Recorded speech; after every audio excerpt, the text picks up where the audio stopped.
திருமதி கனிமொழி அவர்கள் நாடாளுமன்றத்தில் நேற்றைய தினம் ஒரு கருத்தை வெளியிட்டிருக்காங்க. நிறைய பேசினாங்க. அதுல குறுக்கிட்டு பேசுகின்ற பொழுது அப்ப ஆபரேஷன் சித்தூர் குறித்து பேசினாங்க.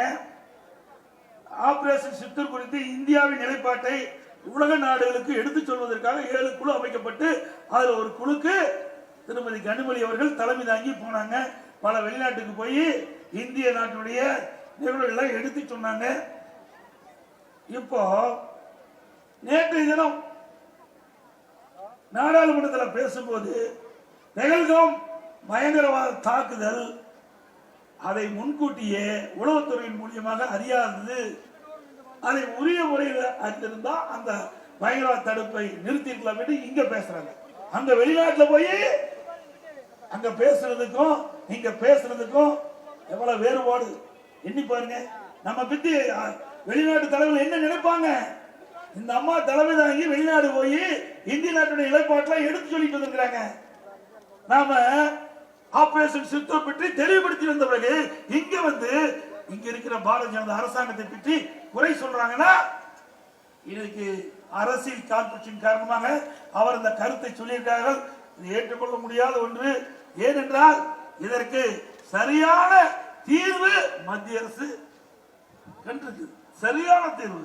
யார் இந்த பயங்கரவாத தாக்கல் நடத்தினார்களோ அவருடைய முகாம்களை சரியாக கண்டறிந்து அந்த முகாம்கள் அனைத்தும் அழிக்கப்பட்டு அந்த பயங்கரவாதிகள் 100க்கும் மேற்பட்டவர் கொன்று குவித்த அரசு மத்திய அரசாங்கம்.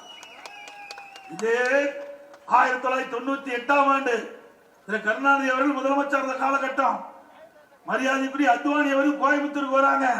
அப்போ பல இடத்துல குண்டு வெடிச்சு சுமார் 56 பேர் இறந்திருக்கிறாங்க. 56 பேர் இருந்திருக்கிறாங்க. 200 பேர் படுகாயம் அடைஞ்சிருக்காங்க. இதுக்கு என்ன பதில் சொல்ல போறாங்க திருமதி கனிமொழி அவர்கள்? உளவுத்துறை ஃபெயிலியரா? இதுக்கு ஒரு நியாயம் அதுக்கு ஒரு நியாயமா? அண்மையில கள்ளக்குறிச்சியில சுமார் 67 பேர் விஷசாராயம் குடித்து இறந்திருக்கிறாங்க.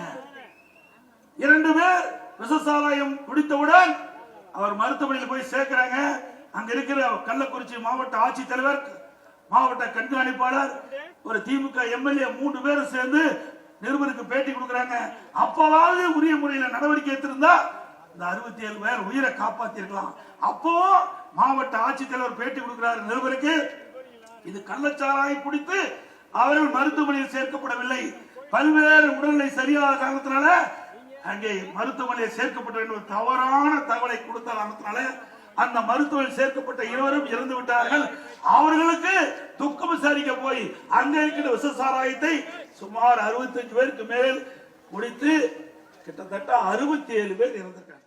பிளே ஸ்டோர் மற்றும் ஆப் ஸ்டோரில் இருந்து பாலிமர் செயலியை QR கோடு மூலம் பதிவிறக்கம் செய்யுங்கள். செய்திகளை உடனுக்குடன் பெறுங்கள்.